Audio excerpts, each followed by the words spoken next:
Hello everyone, welcome to From the Heart. I'm Joshua. And I'm Mary. And we're excited to bring to you all that's new and good when it comes to the arts in Central Florida. Today we are talking with Will Benton, founder of Faith Arts Village Orlando. We look forward to learning about Will's passionate and creative journey up to now. Welcome, Will. Good morning, thank you. Yeah, absolutely. Will, what were you like as a child? Oh my goodness, I grew up on a small farm in Kentucky, in western Kentucky. So I was kind of the fourth of four boys and kind of shy and a little reserved. And how did you get into art? Well, I started out as a musician. So I started classical piano lessons at the age of 4 and I took all the way through college. And so my arts started in the music part of the arts community. And I didn't really start even thinking about picking up a paintbrush until about 3 years ago after I started FAVO. And you studied classical music? Yes, I'm a classical pianist, organist, and vocalist. Wow. So what did you do in Kentucky as a classical pianist in high school? Play recitals? Were you already working? I played recitals. I started working in my father was a Methodist minister, so I started working in his churches at the age of 8. Oh. Wow, So you were I've playing the piano at the age of 8. Yes, so I've been in church music all those years. Wow. So who is your favorite classical composer? I was going to ask that. Well, good. I love all the romantic composers from that era. So the Chopins, the Debussys, the Rachmaninoffs. Yeah. What's your favorite piece you've played? I know that's hard because those are all great composers. I'm not good at picking out favorites. Being a church musician, I work for 3 different churches on the weekends.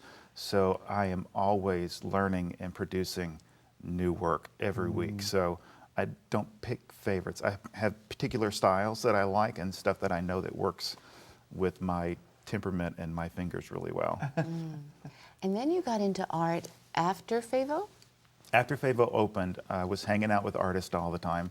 And I don't know, I felt led to just pick up a brush and canvas, and it all started from there. So I'm doing just a lot of abstract, non-impressionistic type work. I'm curious, has your music background influenced how you create as a visual artist? In some ways it really has. I don't think about what I'm going to do. I just sit down and become at peace with what's happening on the canvas. Much like my music, I really enjoy sitting down with stuff I've never looked at before and just reading, like a good book. Oh, wow. So tell us, some of our listeners may not know a lot about the visual arts. What does abstract mean? What does impressionist mean? When you say that about your art, tell us what that is. Well, abstract is just, it's really nothing. It's not imitating anything. So, and non-impressionistic, well, impressionistic would be me possibly painting a painting of Mary, something that is representative of something else. So what I'm doing is just color and movement and texture, and so that sounds very musical too. It is. Yeah. It's neat. I like that. It's really cool to put visual imagery to music as well.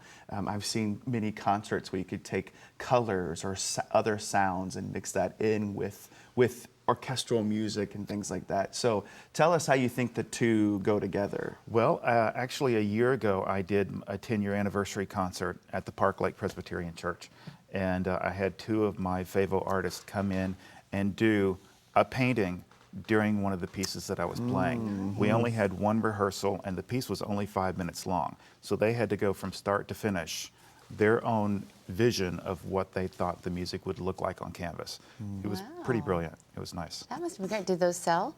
No, it's mine. It's my personal piece. No, it's mine. So what does sell? I'm curious. At FAVO, what are the things that people are really into when it comes to the arts right now? That's all across the board. All across the board. Where somebody might like my work, the next person that walks through my door doesn't like it at all.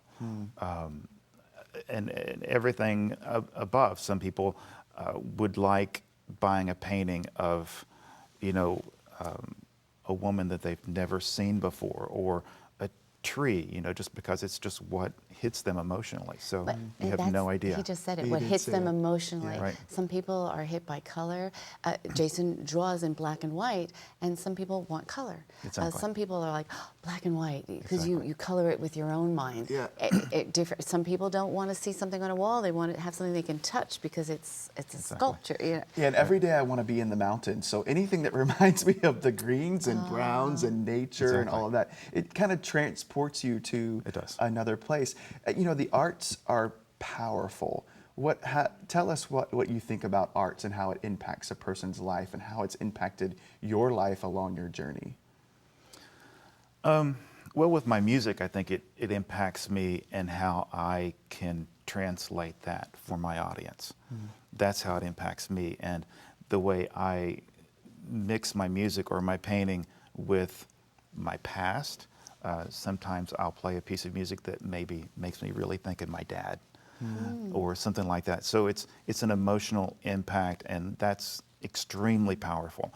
If I'm playing a worship service, you know, and it's time to lead the congregation through something, I want that to be an emotional journey for them. So all of that is very powerful. And do you feel that way about your visual work too? Absolutely. Absolutely.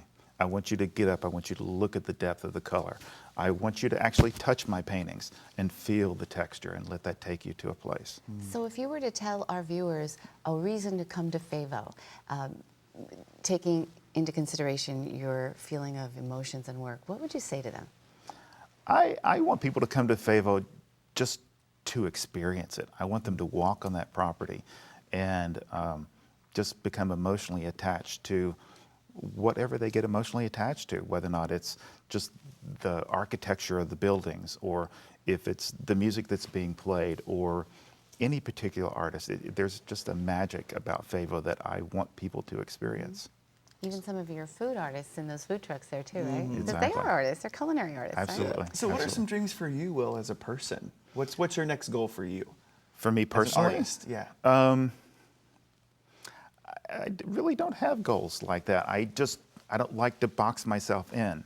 So whenever the time comes, I sit down with whatever canvas is available and I just see what comes out. If I set goals for that, that takes away from the personality of it. Some people have to drive to create art. I don't have to. I don't have to create art to survive. I've got my jobs and my career. So it's really a hobby for you. it's a hobby for me, and it's a place that I can relax and turn everything off. And hopefully coming to FAVO will be a hobby for our viewers and a place where they'll come and relax and maybe even go home with some work, right? Absolutely. Thank you so much for being here, Will. Thank you. Wish we didn't have to stop talking here, but Josh and I will be back shortly for more conversation about the future of FAVO and Will's creative future from the heart.